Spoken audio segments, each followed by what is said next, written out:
សួស្តីអ្នកទាំងអស់គ្នានៅក្នុងវីដេអូនេះខ្ញុំនឹងធ្វើការបង្ហាញអំពី starting with HTML and CSS នៅក្នុងវីដេអូនេះ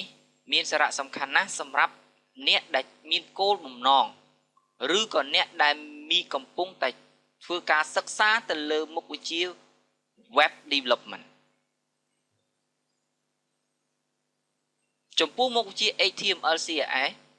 ជាមុខវិជ្ជាមួយស្ថិតនៅក្នុងចំណោមមុខនៅក្នុងជំនាញ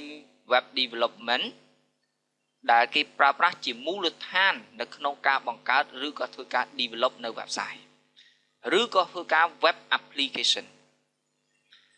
អញ្ចឹងដើម្បីយើងធ្វើការបង្កើត website បានលុះត្រាតែយើងសិក្សាអំពីមូលដ្ឋានគ្រឹះឬក៏មុខវិជ្ជា HTML និង CSS ឲ្យបានច្បាស់ជាមុនសិនអញ្ចឹងនៅក្នុងវីដេអូនេះខ្ញុំនឹងធ្វើការបង្ហាញទី1តកតងទៅនឹងការ create project តកតងទៅនឹងការ create project នេះគឺតកតងទៅនឹងការរៀបចំ file តកតងទៅនឹងការរៀបចំ folder រៀបចំផ្នែកផ្សេងៗទី2តកតងទៅនឹងការបង្កើត web page អញ្ចឹងតកតងទៅនឹង website មួយណាពាក្យថា website មួយគឺសំដៅទៅលើសំណុំនៃ web page web page គឺមួយ file HTML ទី3ខ្ញុំបង្ហាញអំពី HTML structure ចំណុចទី4ខ្ញុំនឹងធ្វើការបង្ហាញអំពីរបៀប add content ទៅកាន់ web page ទី5និយាយអំពីការ format នៅលើ web page format ផ្នែកផ្សេងៗនៅលើ web page ដូចជាការប្រើប្រាស់ bold italic underline អីផ្សេងៗនៅក្នុងនេះអូខេឥឡូវនេះខ្ញុំចាប់ផ្ដើមធ្វើការបង្កើតនៅ project ជាមុនសិនទី1ខ្ញុំចាប់ផ្ដើមធ្វើការបង្កើត project តែម្ដងឧទាហរណ៍នៅក្នុងនេះខ្ញុំចាប់ផ្ដើមមាន folder មួយឈ្មោះថា HTML and CSS ខ្ញុំបើកវាទៅហើយខ្ញុំចាប់ផ្ដើមធ្វើការបង្កើតទី1ខ្ញុំចាប់ផ្ដើមបង្កើត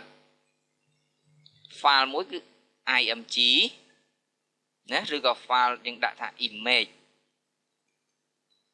មានន័យថារាល់រូបភាពទាំងអស់ដែលយើងចង់ធ្វើការដាក់នៅលើ page របស់យើងគឺ copy វាយកទៅដាក់នៅក្នុង folder image ហ្នឹងតែម្ដងណាមួយទៀតគឺ style ឬក៏យើងដាក់ថា CSS ចឹងទៅនៅក្នុងណាហើយមួយទៀតតកតងទៅនឹងយើងធ្វើការបង្កើតមួយទៀតគឺ JS ហ្នឹងគឺ JavaScript នៅក្នុងបន្តមកទៀតខ្ញុំចាប់ផ្ដើមធ្វើការប្រើប្រាស់នៅកម្មវិធីមួយឈ្មោះថា PHP design ខ្ញុំចាប់ផ្ដើមធ្វើការ link រកវា link ទៅរក folder មិញនៅលើ desktop និយាយឥឡូវនេះខ្ញុំចាប់ផ្ដើមធ្វើការបង្កើតបាន HTML image JavaScript នៅក្នុងណាអូខេអញ្ចឹងតើតើនឹងការបង្កើត project គឺសំខាន់បំផុតយើងត្រូវបង្កើត folder មួយឈ្មោះថា CSS image JS សម្រាប់ដាក់ធ្វើការ separate file ឲ្យដាច់ពីគ្នាតែម្ដងនៅក្នុងណាអូខេនៅទី3តើតើទៅនឹងការបង្កើត page អញ្ចឹងតើតើនឹងការបង្កើត page យើងអាចធ្វើការ right click យកពាក្យថា new file នៅក្នុងឬក៏ខ្ញុំចុចនៅលើ HTML តែម្ដងណានៅក្នុងនេះ HTML ឬក៏យើងចង់ធ្វើការបង្កើតនៅក្នុង folder របស់យើងដោយមិនចាំបាច់ប្រើប្រាស់កម្មវិធីយើងអាចចូលទៅក្នុង folder យើង right click យកពាក្យថា new ហើយដាក់ថា index.html index.html នេះគេហៅថាជា file main នៅក្នុងអញ្ចឹងនៅពេលដែល file main page អញ្ចឹងនៅពេលដែលចាប់ផ្ដើមបើកដំបូងគឺបើក file page index នឹងតែម្ដងណាអញ្ចឹងបើសិនបើយើងម្យ៉ាងទៀតបើសិនជាយើងអត់ឃើញកន្ទុយ extension ពេលដែលយើង create មកទេណានៅពេលដែលយើងចាប់ផ្ដើមហៅថាខ្ញុំចូលទៅក្នុងនេះសិន view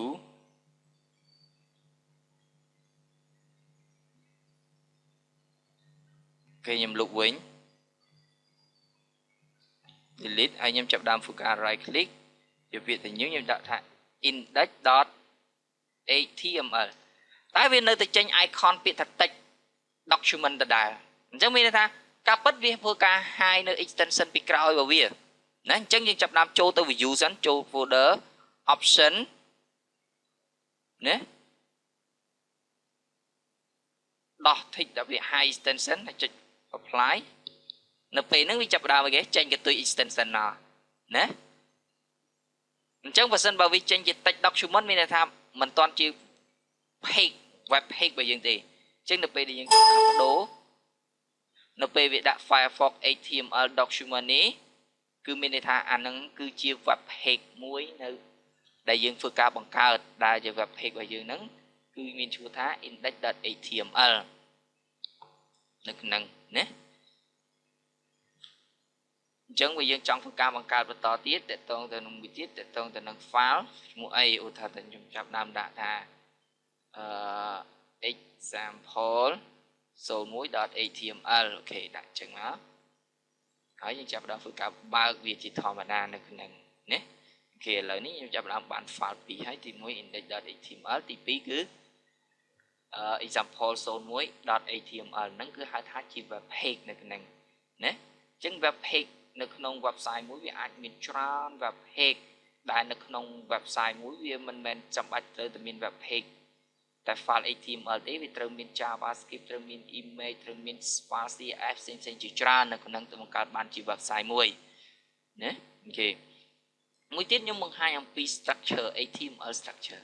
អញ្ចឹងជាធម្មតាដើម្បីធ្វើការតកតងទៅនឹង file HTML នេះគឺ file គេហៅថា web page អញ្ចឹងបើសិនខ្ញុំចង់ធ្វើការបើកឬក៏ធ្វើការ preview នៅលើបើកធ្វើការ preview មើលថាតើវានៅក្នុង page របស់យើងមានអ្វីខ្លះអញ្ចឹងយើងអាចប្រើប្រាស់បើកវាមកនៅក្នុង browser ដូចជា Firefox ឬក៏ Chrome IE ហ្នឹងយើងប្រើមួយណាក៏បានដែរប៉ុន្តែក្នុងនេះយើងប្រើ Chrome អញ្ចឹងមានថានៅក្នុង web page របស់យើងនេះមិនទាន់មានអ្វីទាំងអស់នៅក្នុងណាដូចជាយើងវាយ www.google.com នេះមានន័យថានេះក៏ជា web page មួយណារបស់វាដែរវាធ្វើការបង្ហាញនៅព័ត៌មានដែលយើងធ្វើការ request ទៅកាន់នៅក្នុងតែនេះក៏យើងធ្វើការ request ដែរប៉ុន្តែយើង request ទៅកាន់ local តាមរយៈ path fix តែម្ដងនៅក្នុងណាតែនេះគឺការ request តាមរយៈ domain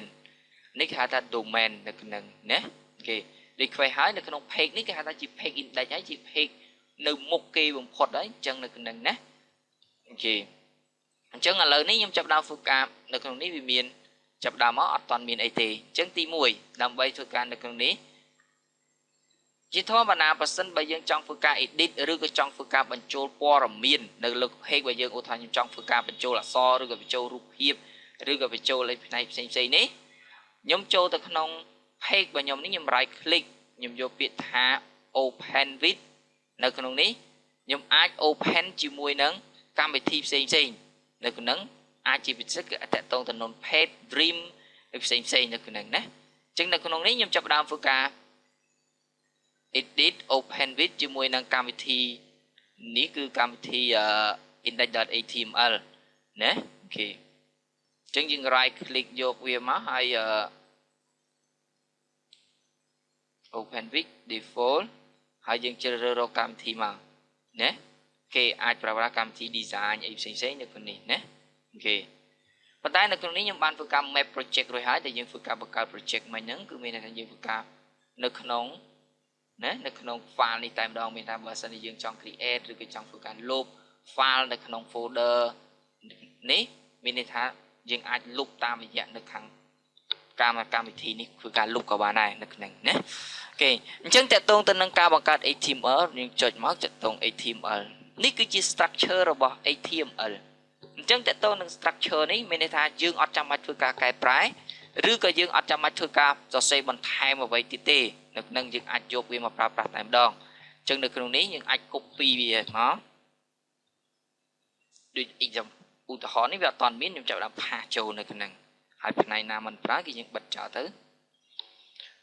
ញ្ចឹងតកតងនឹងការបញ្ចូលនៅក្នុងនេះខ្ញុំតកតងទៅនឹង document type នេះគឺតកតងទៅនឹងការបញ្ជាក់អំពី version របស់ HTML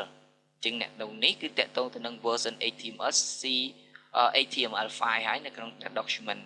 type អញ្ចឹងបើសិនបើយើងចង់មើល document type របស់ version HTML ផ្សេងៗគ្នាយើងអាចចូលទៅមើលទៅកាន់ ណា document យើងវាយចូលមក document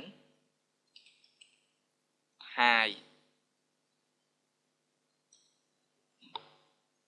យើងមើលនៅក្នុង WC School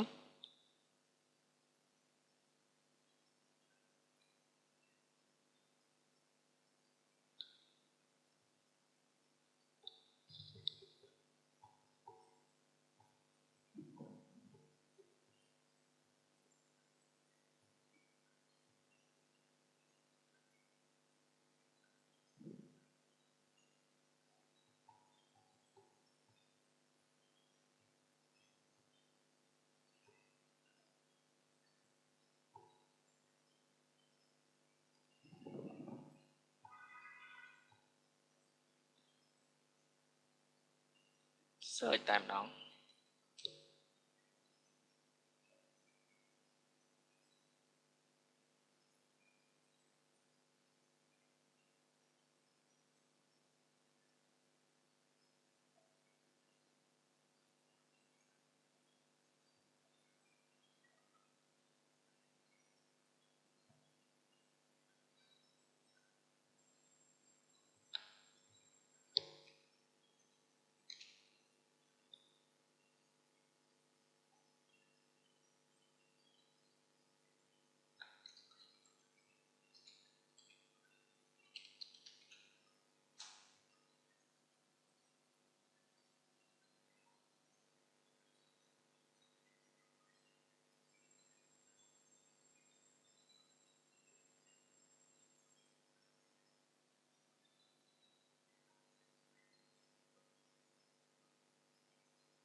អូខេនេះតកតងទៅនឹង document type declaration របស់យើងទីមួយតកតងទៅនឹង HTML file គឺមានសរសេរ document type HTML ចំណែកឯ4ចុចគឺមានសរសេរបែបនេះបើសិនតែយើងសរសេរ 4.1 traditional គឺយើងសរសេរបែបនេះអញ្ចឹងនេះគឺជា version របស់ HTML អញ្ចឹងកាលពីដើម HTML វាមាន version 1.1 HTML 1. frame set HTML 1.1 traditional ផ្សេងៗទៅក្នុងនេះនេះគឺជា version ប៉ុន្តែសម័យឥឡូវនៅដល់បច្ចុប្បន្ននេះគឺយើងប្រើប្រាស់នៅ HTML5 document type តែម្ដងនៅក្នុងនេះបន្តមកទៀតយើងប្រើប្រាស់ tag អានេះគេហៅថា tag នេះគឺជាសំណុំមាន tag បើកហើយនិង tag បិទអញ្ចឹង HTML កដោបនៅផ្នែក2ទី1គឺ head ទី2នៅក្នុង body អញ្ចឹងនៅផ្នែក head នេះជាផ្នែកមួយសម្រាប់ធ្វើការ include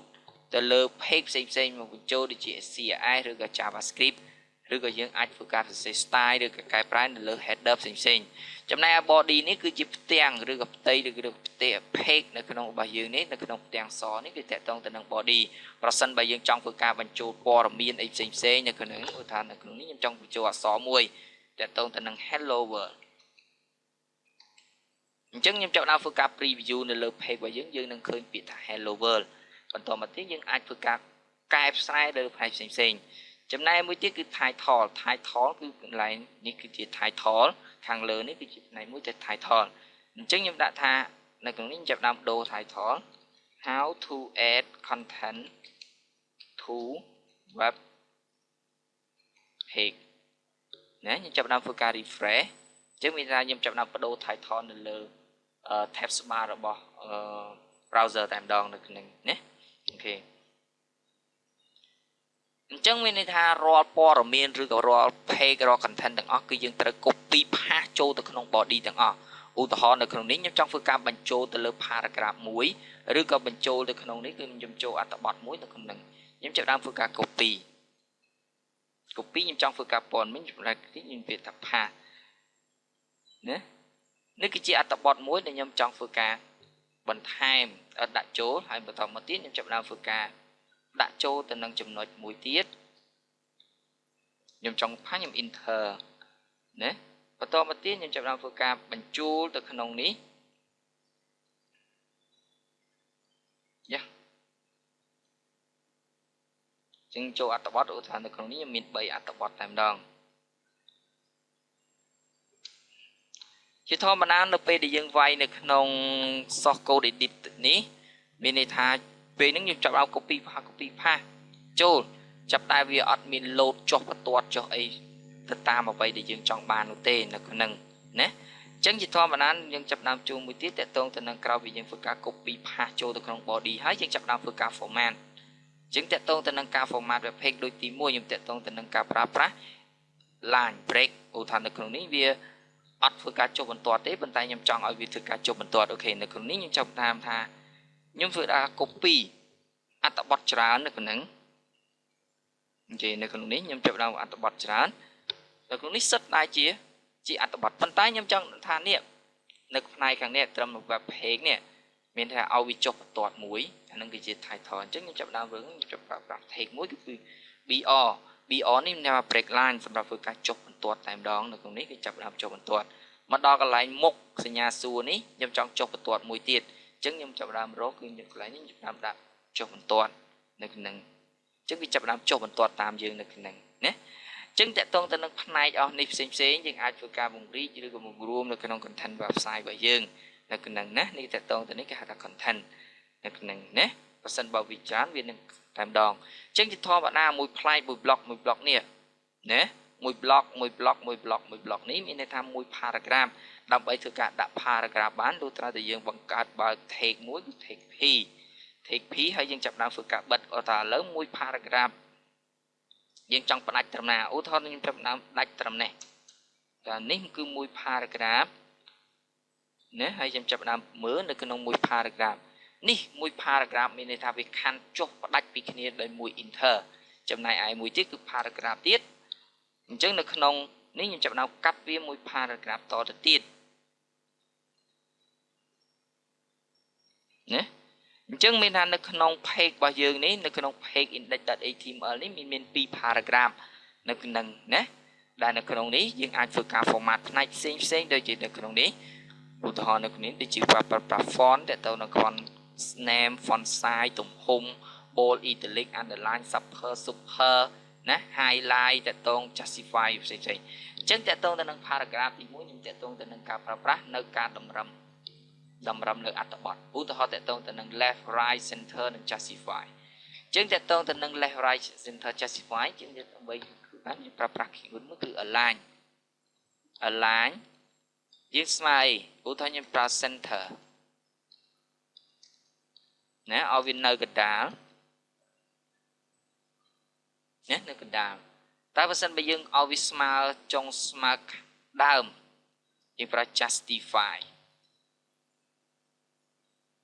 ណានេះស្មើខាងនេះហើយស្មើនេះអត់ស្មើទេតែបើយើងចង់អានឹងស្មើ paragraph នឹងស្មើដែរយើងប្រើ align justify ណាស្មើតែម្ដងនៅក្នុងណាបើសិនបើយើងចង់មានអត្ថបទមួយទៀតយើងដាក់មក paragraph ទៀតទៅថានេះ copy នេះ paragraph មួយទៀតចានេះ3 paragraph ទី1 paragraph ទី2 paragraph ទី3នៅក្នុងណាអូខេតើតើទៅនឹងការប្រើប្រាស់មួយទៀតតើតើទៅនឹងការប្រើប្រាស់នៅbold italic underline តើតើឧទាហរណ៍នៅក្នុងនេះវាមាន syntax មាន browser លក្ខណៈ bold ឧទាហរណ៍ខ្ញុំចាប់ដើមយក3ពាក្យនេះគឺ bold ណាឧទាហរណ៍ផ្ដើមនេះចង់ឲ្យវាអក្សរ straight ណាអីផ្សេង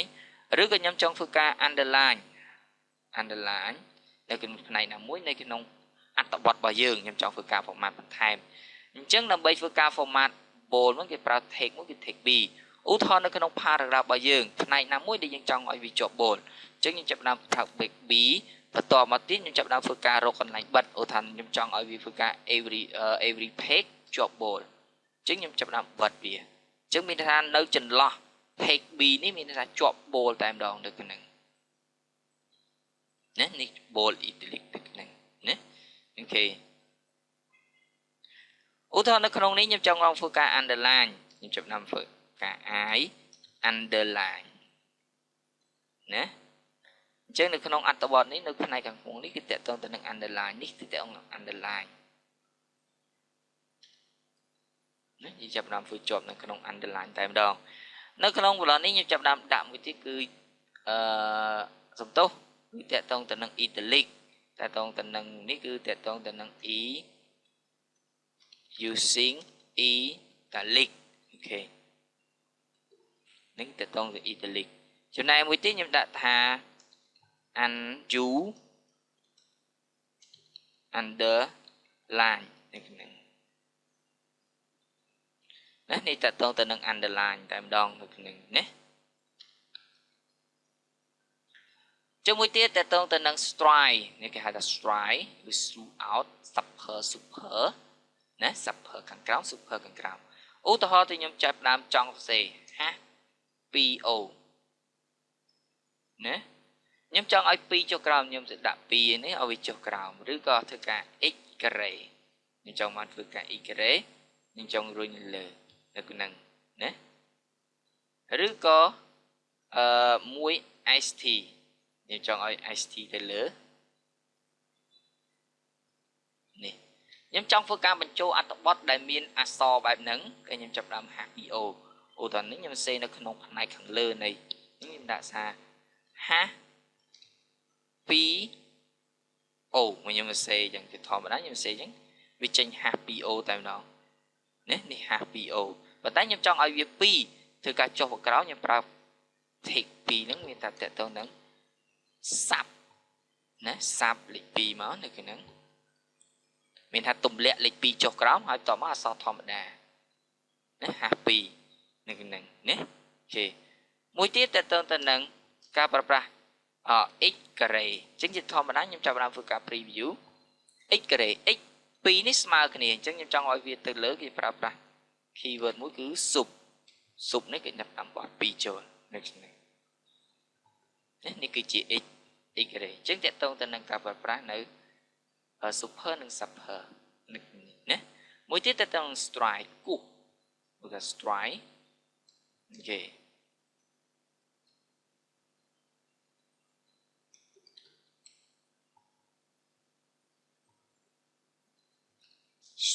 using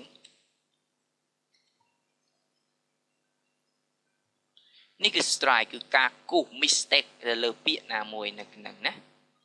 អូខេអញ្ចឹងតកតងទៅនឹងការប្រើប្រាស់ paragraph តកតងទៅនឹងការប្រើប្រាស់ផ្នែកផ្សេងៗនៅក្នុងនេះណាតកតងទៅនឹងការប្រើប្រាស់ bold តកតងការប្រើប្រាស់ italic ការប្រើប្រាស់ underline តកតងទៅនឹងការដាក់ paragraph ចូលទៅក្នុងអត្ថបទតកតងទៅនឹងការបង្កើតនៅ superscript superscript superscript ណា superscript superscript ណាតកតងទៅនឹងការតម្រឹមរបស់paragraph ដោយប្រើប្រាស់ align តកតងទៅ align នេះគេហៅថា attribute របស់ paragraph មានន័យថាបន្ថែមលក្ខណៈទៅឲ្យ paragraph អញ្ចឹងនៅក្នុង paragraph មួយបើសិនជាយើង set text វាអាចធ្វើការខណ្ឌគ្នាមួយ paragraph មួយ paragraph ខណ្ឌគ្នាដោយមួយ enter ហើយនៅក្នុងបន្ថែមពីលើ paragraph ហ្នឹងអាចនៅក្នុង paragraph មួយអាចឲ្យយើងធ្វើការតម្រឹមនៅផ្នែកផ្សេងៗទៀតនៅក្នុងណា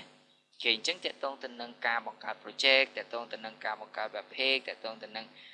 HTML structure តកតងនឹងការ add content ទៅកាន់ web page តកតងនឹងការ format ផ្សេងៗនៅក្នុងណាដែល format នេះគឺជាការ format សាមញ្ញ normal format សាមញ្ញដែលយើងនឹងធ្វើការបន្ថែមសិក្សាបន្ថែមនៅមេរៀនបន្តឬក៏វីដេអូបន្ទាប់ចំណែកនៅក្នុងវីដេអូនេះខ្ញុំធ្វើការបង្ហាញ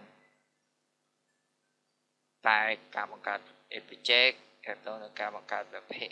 page តទៅនឹង structure HTML ហើយនឹងការ add content ជាលក្ខណៈ content ជាលក្ខណៈ text content នេះអត់មានអីទេនៅក្នុងហ្នឹងតទៅនឹងការ content text ហើយនៅក្នុង web page មួយវាមាន content ជារូបភាពអាច content ជាវីដេអូផ្សេងៗយើងនឹងសិក្សាបន្តបន្ទាប់ហើយនឹងធ្វើការ format ហើយទៅការ format នេះគឺ format ទៅលើ bold italic underline ហើយនឹង justify តម្រឹមទៅលើ paragraph តែប៉ុណ្ណោះអូខេអញ្ចឹងតកតងទៅនឹងវីដេអូនេះខ្ញុំសូមធ្វើការបញ្ចប់